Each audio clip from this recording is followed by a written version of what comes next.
line test did for us. Jacob's doing it. What were you testing?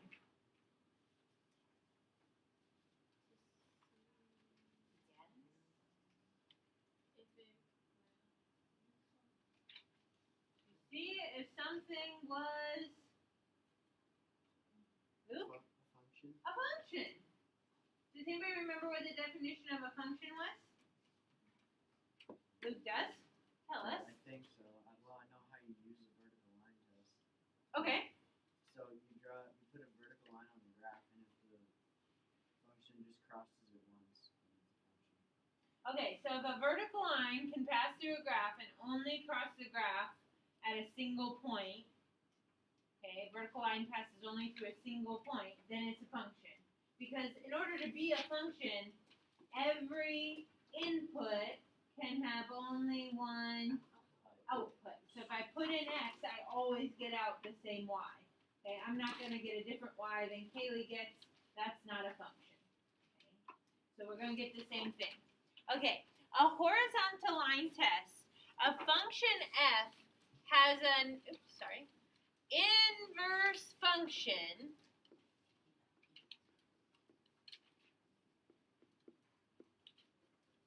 if and only if no horizontal line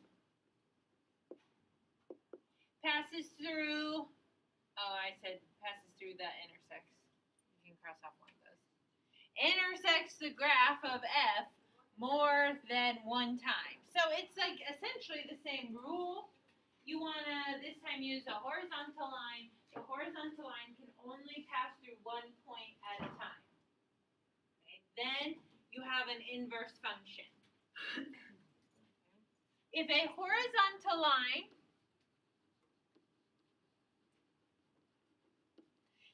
intersects the graph of function f more than one time, then the inverse is not a function. So we're really still concerned about functions. It is my expectation that everybody in this room could describe to me what is a function. Every input has only one output. Every x has only one y. You've learned that at least since Algebra 1. So know that you're responsible for that information. So what we're curious about is, if we're starting with a function, is its inverse also a function? Because there could be some inverses that are functions and some inverses that aren't functions.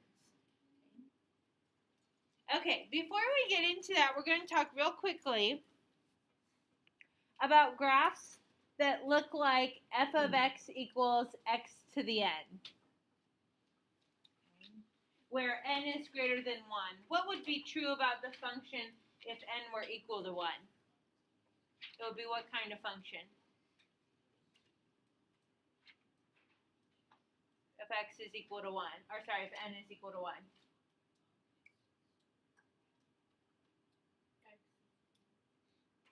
Anything with a highest exponent of 1 is what? Just like what type of function? Chapter 4. Nope, that would have a highest exponent of 2. What's that? Linear. Okay, so we have to say that it's greater than 1 so that it is polynomial. Okay, we call that a power function. And a power function, if you just have like x to the n, it's very similar to a polynomial. Okay. So if n is even, then the graph resembles the graph of f of x equals x squared, which what's that shape? Parabola, yeah. Okay. So if it's f of x equals x to the 4th, f of x equals x to the 6th, f of x equals x to the 8th. Doesn't really matter what the power is, but if it's raised to an even exponent, it resembles the graph of a parabola. Now, check out this note at the bottom of the box. the greater the value of n, the flatter the graph is near the origin. So they're not actually parabolas unless they're x squared, but they are U-shaped graphs. Okay, so if I drew another graph, okay, if it had a higher degree than 2 that was even, it might look more like this. Do you see how it's flatter? It gets closer to the origin further away, or closer to the x-axis further away from the origin. Okay. So that would be something with a degree higher than 2, but still even. Which makes sense because the ends of the polynomial are doing the same thing, right? If n is odd, then the graph resembles the graph of f of x equals x cubed. Does anybody remember what x cubed looks like? It is more like the polynomials that turn, but if it's just x cubed,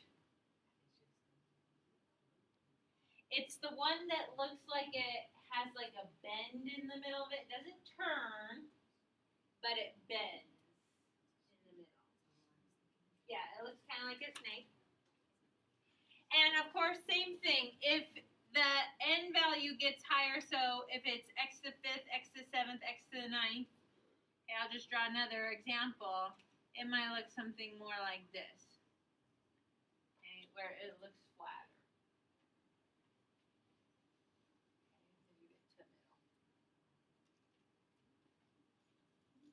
So those are going to be helpful for you when you're doing these inverses, so that, you know, at the very beginning, you can run through this horizontal line test. You can imagine in your mind what the shape of the graph is going to look like and if it's going to pass a horizontal line test. Will even degree functions pass a horizontal line test? Even degree? No. Parabolas won't pass the horizontal line test. Okay, if you have a horizontal line, it'll cross through both my arms. Okay. Will odd degree, just like x to the 3rd, x to the 5th, x to the 7th? Yeah. Okay. They'll pass the horizontal line test. Okay, so we're going to go through that first example.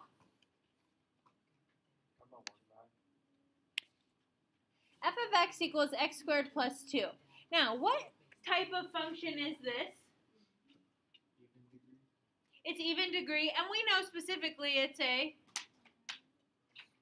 quadratic. It's a parabola.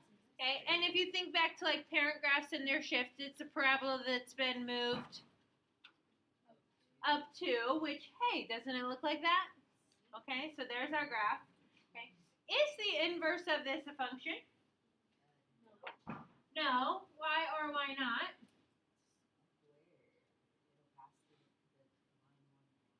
It does not pass the vertical line test, or sorry, horizontal line test. Right here,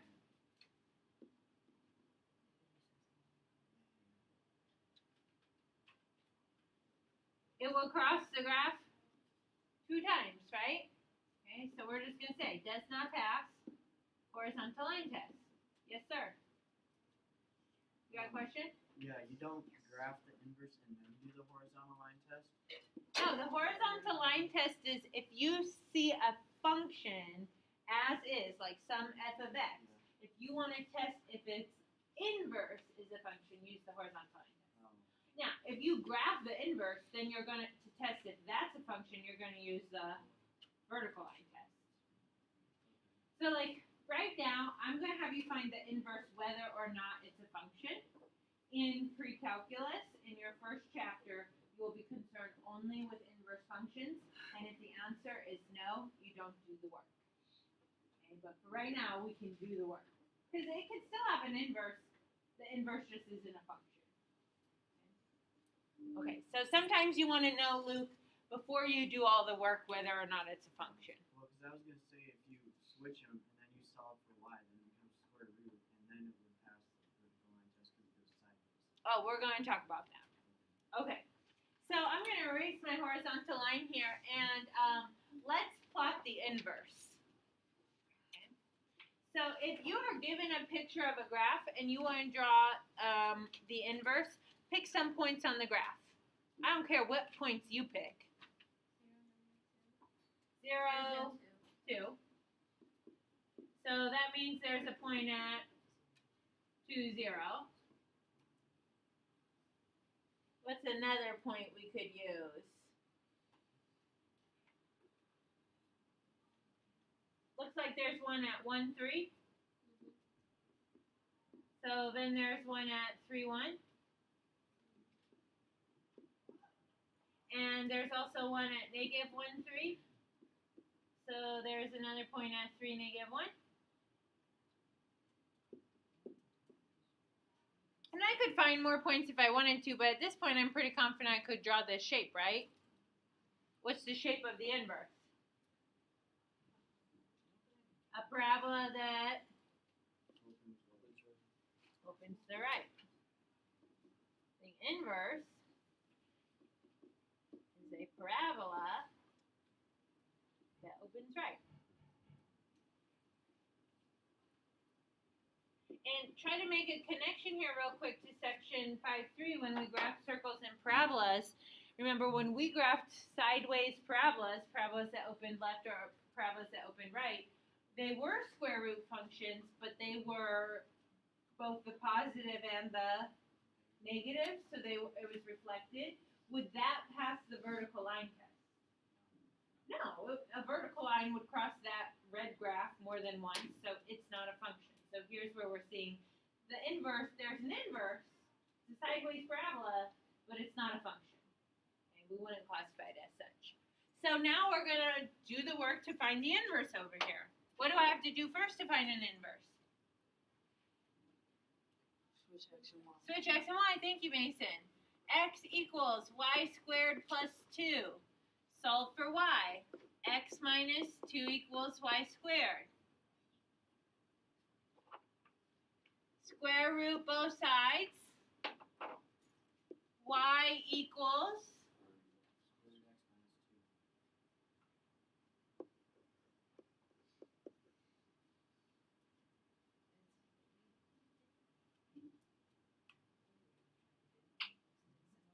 that will give me that graph.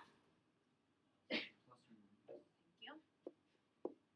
Remember, if it was a parabola, there should be a plus or minus square root x minus 2, so that I get the top part and the bottom part. And I'm going to go ahead and call this F inverse. So I'm going to say F inverse of x equals plus or minus square root x minus 2. Okay, now on the back side of this paper, we're going to be doing some restrictions to our domains at times. Notice on this one, I don't restrict the domain at all because I had a whole parabola, and a whole parabola reflected over the line y equals x is another whole parabola. It just opens sideways or vice versa. Okay, let's do the next one. What shape should that function be if you don't even look at the graph? It's a line, it's a linear function. Its y-intercept would be down 4, which it is, and then a slope of 3/4, so up 3 over 4, which it does have. Okay. Does this inverse, or is this inverse a function? Yeah, why? Passes the horizontal line test.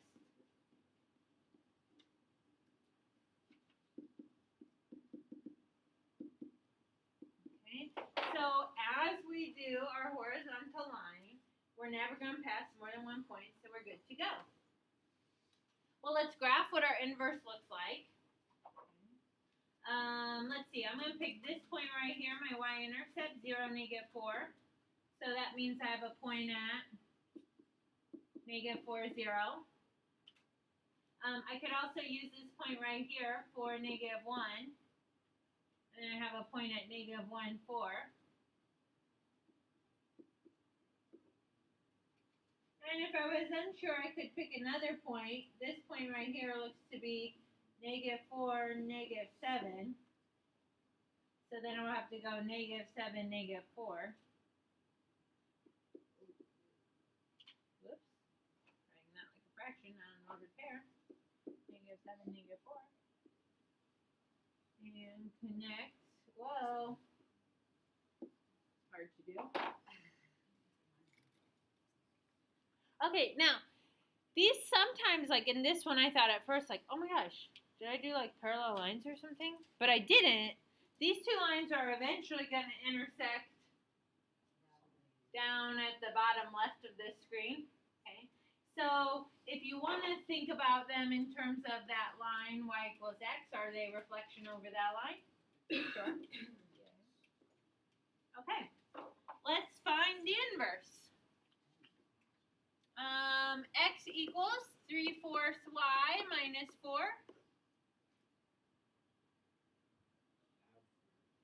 Add 4.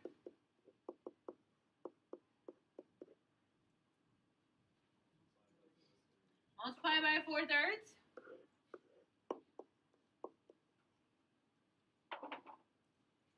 I'm going to get 4/3 x plus 16/3 equals y, which I'll write as f inverse of x equals 4/3 x plus 16/3.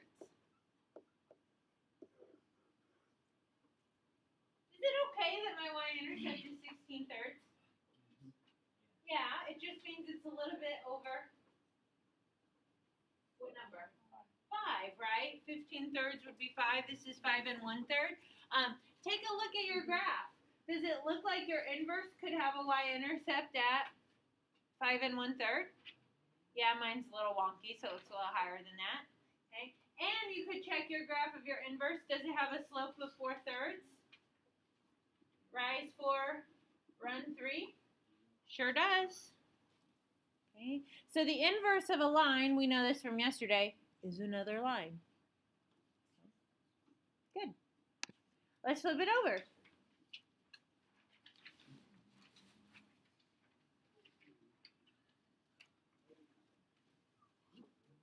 Okay, now notice over here on the function, this, like if you look at the graph, it looks like a cubic function, but what's the actual exponent? X to the 5th. So this one is one of those that I have on the front, the power functions, where it's an odd power, so it takes the shape of the cubic graph, but it's probably a little bit flatter right here than the cubic graph would be. Okay, so would the graph, or would the inverse also be a function? Yes, why? Passes horizontal line test.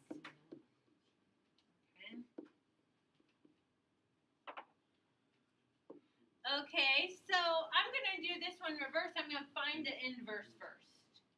Okay. So I'm going to find the inverse first. I'm going to say x equals y plus 3 raised to the 5th. How would you solve for y? Take the 5th root of both sides. So we have the 5th root of x equals y plus 3. Which is y equals the 5th root of x. Oops, made that a little too long. Minus 3.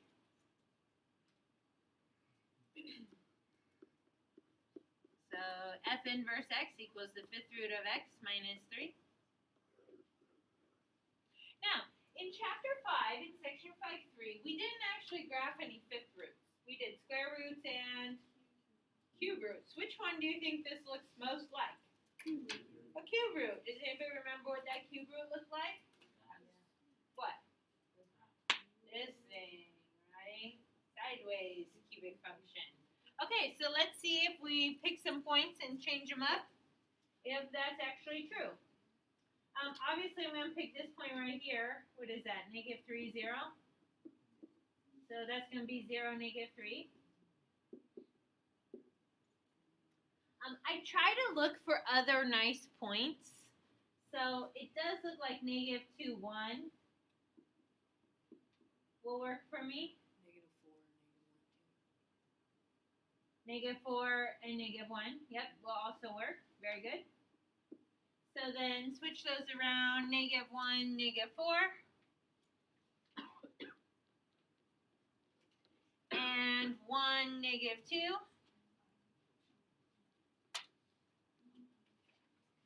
Now, this one is one where I could understand, like, maybe your brain is, like, short-circuiting sometimes. Like, wait, What are those points supposed to be doing?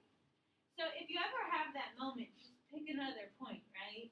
And if there's not another nice point, that's okay. Like, I could just pick this point. I'm going to say this point right here looks to be negative 1.5 and then 7. You know, just estimate it. So that means I should go 7 to the right and down 1.5. So there's 7, negative 1.5.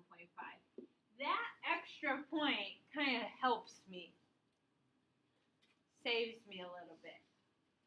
I'm going to draw this one in black because there's a lot of red on my screen right now. That kind of helps me make that graph a little bit better. Some of us are really good at reflecting a squiggly shape, and some of us will be like, what in the heck is that supposed to be, right? When in doubt, choose more points. They don't have to be nice. Okay.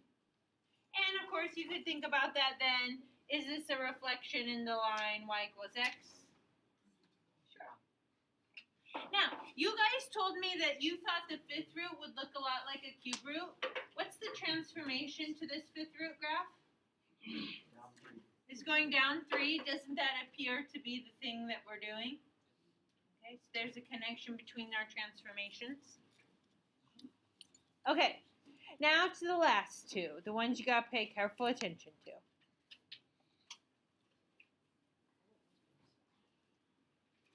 Okay, this function is what type of function? A fourth root, which we really haven't spent any time studying, but we could say the fourth root is most like which one? The square root that we've studied. And doesn't its shape kind of look like a square root graph? Okay.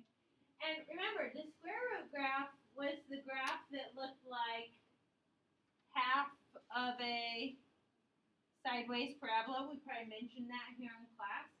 So think about, when you reflect this graph over the line y equals x, what shape are you going to get? Half of a parabola.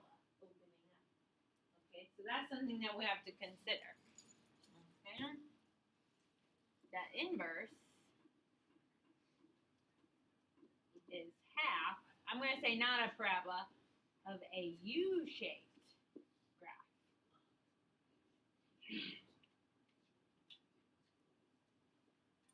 It's not necessarily a parabola, only quadratics raised to the second power are parabolas, but it is U-shaped.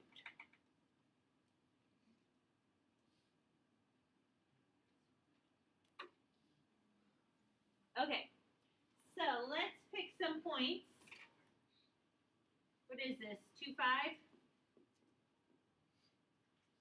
and 3, 6. So I can go 5, 2 and 6, 3.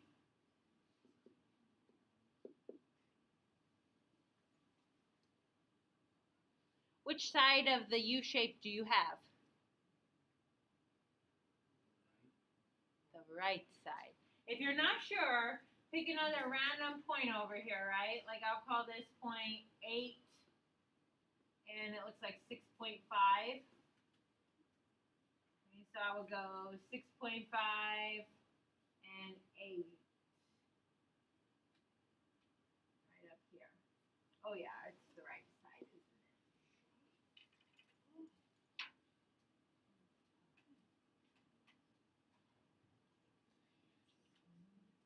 And if you're ever not sure, just draw in your line y equals x. Does that look like we folded over the line y equals x? Yeah. Is the inverse a function? Yeah.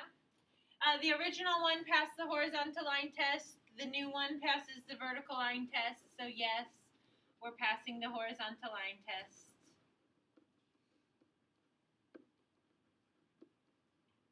Okay. So let's find our inverse. X equals the fourth root of y minus 2 plus 5.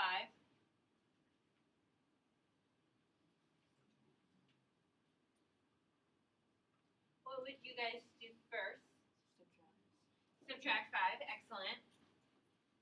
So you get x minus 5 equals the fourth root of y minus 2. Now raise both sides to the fourth. Okay. When you do this, we're going to leave things in transformational form. You never have to work out x minus 5 to the fourth. So just leave it as x minus 5 to the fourth equals y minus 2. And then add 2 to both sides. So I'm going to say the inverse function is x minus 5 to the fourth plus 2.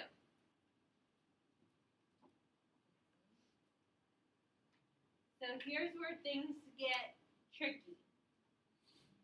If you thought about this power function, this is like f of x equals x to the fourth, and it's been moved right 5 and up 2. Okay. And what do we know about a graph of x to the fourth? It's what kind of shape? A U shape. Is that what the graph of the inverse looked like? No. So you have to tell everybody that your inverse is only half of that U. And you do that with a domain restriction. Okay. So, after you have your inverse, if it's only half of a parabola, you're going to tell me for x's that are less than or greater than? Greater than or equal to 5. Because 5 is where the vertex of that is horizontally, right? 5 to the right. Okay, so it's either going to be on the right side of that or on the left side of that. Now, you might want to make a note to yourself.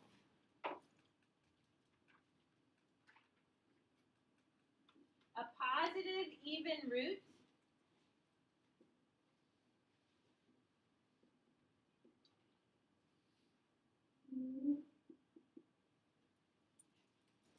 is x to the n, where n is greater than or equal to, I'm going to say 0 in this case because there's no shifting. If it was a negative even root, I'll move this up.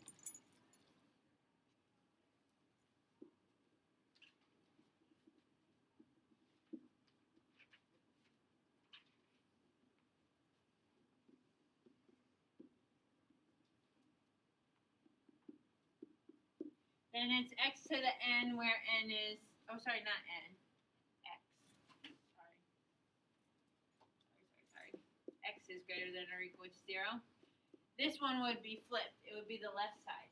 So if you have an even root that's going down because it has a negative, it's been reflected. When you reflect that over the line y equals x, it gives you the left side of a parabola.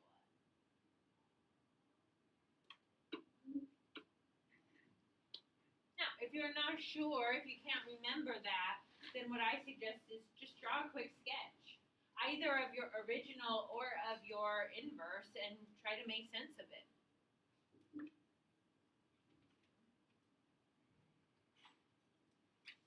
All right, one more.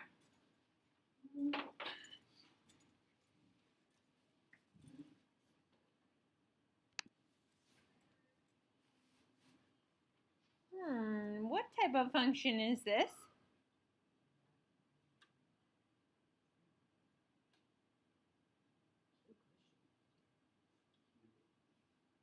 Look at your function. This is quadratic. Why doesn't it look quadratic right now?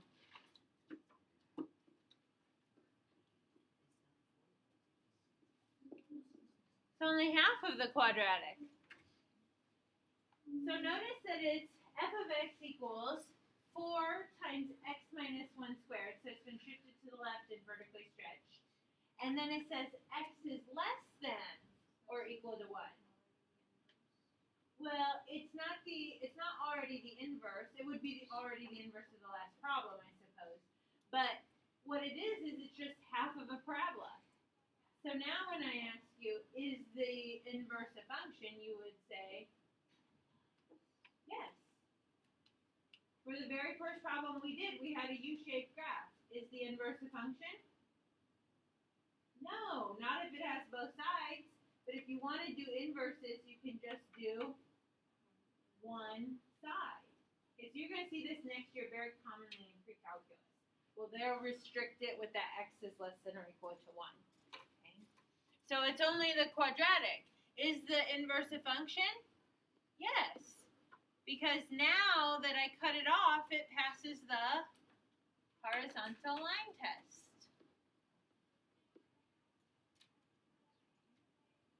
So I'm going to find my inverse. The thing about finding the inverse on this one, you don't really care about this x less than or equal to 1. So if you see this in your homework tonight, ignore it when you're actually doing the work for inverse. My setup is going to look like this. X equals 4 times y minus 1 quantity squared. I don't need to switch and say x is less than or equal to 1. I just can kind of ignore it. That's only there so that my graph passes the horizontal line test. This is the only purpose. And I have an inverse function. Oh, divide by 4?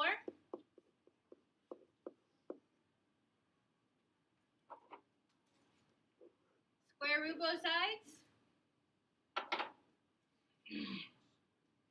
This would be the square root of x over the square root of 4, which is just the square root of x over 2, or I could say 1/2 square root x, couldn't I? Equals y minus 1.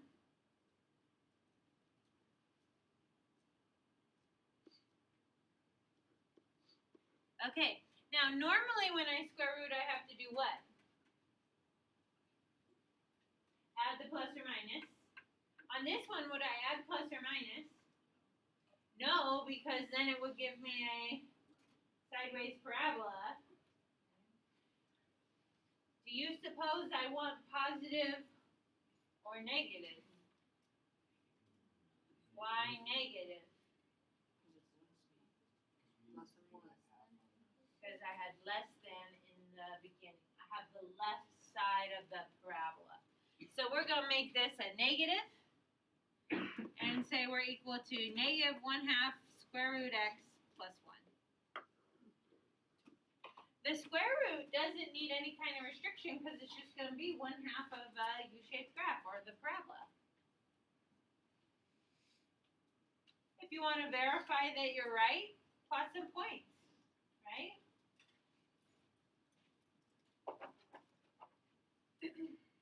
This is 1, 0. It looks like 0, 4. So I could go to 0, 1 and 4, 0. And sure enough, it's a square root that opens down.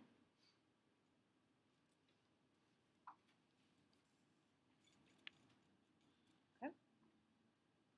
So remember, on the homework, if it starts off like this, don't worry about the restriction. That's only so that it passes a horizontal line test. On your homework, do worry about if it starts off as an even root, you'll have to add a restriction at the end. Okay, that will be your job.